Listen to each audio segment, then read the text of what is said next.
I think that it has now become a very common thing for people to use the guise of being honest when they're actually just being mean to themselves. From my lens, this whole facade of just being brutally honest is the latest excuse that people use to gaslight themselves when in actuality, they're just bullying themselves or being mean. For example, you might hear someone talking very negatively to themselves, and when you're like, why are you acting this way? They will tell you that they're just being honest with themselves. They're just keeping it real. But in all actuality, what they're truly doing is being mean to themselves, bullying themselves, and disguising it as just being honest. Many people are guilty of this, and I believe that this phenomenon comes from people trying to beat others to the punch. If I check myself first, or if I am honest with myself first, then no one else can hurt me by telling me the truth.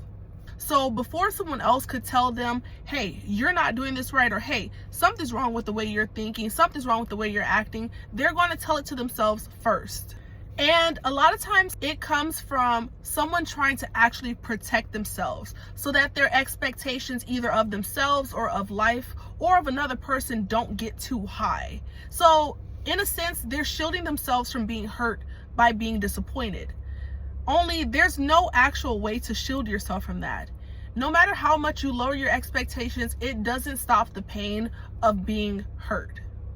All it does in the meantime is change the way that you speak to yourself and makes life less enjoyable. One of the first major changes that you can make when it comes to growth and emotional intelligence is changing the way that you talk to yourself first and foremost. So no, you're not being objective, you're not being honest, you're just being harsh. Real honesty is giving yourself a balanced perspective the same way that you would talk to a friend or a loved one that you adore. And I hope that you're not lying to them.